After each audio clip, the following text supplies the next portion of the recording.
জয় হরিবল। স্বরচিত কবিতা শিষ্টাচার।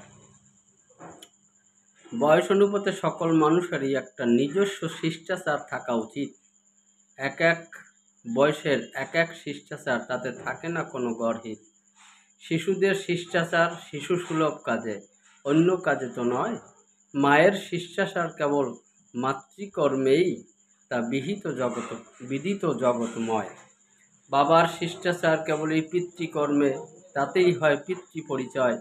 পিতা মাতার উভয়েরই শিষ্টাচার প্রতি সন্তানের প্রতি রয়। সন্তানও আবার মা বাবার প্রতি দেখায় আপন শিষ্টাচার, তবেই সন্তান সঠিক সন্তান হয়, তুলনা হয় না তার।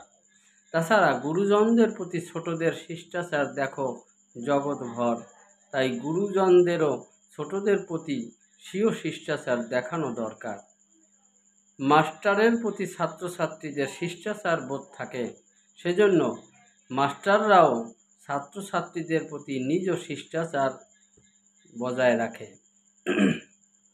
আত্মীয়ের প্রতি আত্মীয়ের শিষ্টাচার দেখো বড়ই সুন্দর, তার জন্যই এক জাতির অন্য আত্মীয়কে তাই করে সমাদর।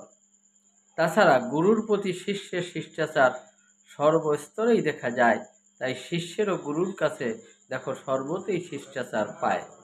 নারীর প্রতি পুরুষের শিষ্টাচার সবসময় থাকে, পুরুষরাও নারীর কাছে যে আচার পায় শিষ্টাচার বলবো তাকে।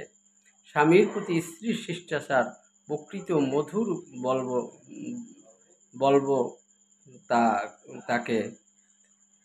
স্বামীর প্রতি স্ত্রীর শিষ্টাচার প্রকৃতই মধুর বলে মনে হয়, এবং স্ত্রীও শিষ্টাচার পায় আপন আপন স্বামীর ঘরে। তাই বলি ভাই, শিষ্টাচার দেখান সকল মানুষের কর্তব্য, তাহলেই সবই ঠিক থাকবে না কোনো গর্হিত বক্তব্য। এজন্যই জগৎ ভরি প্রত্যেকেরই শিষ্টাচার করা চাই, তবেই সমাজ শিষ্ট হবে, কারণ শিষ্টাচারের কোনো বিকল্প তো নাই। জয় হরিবল।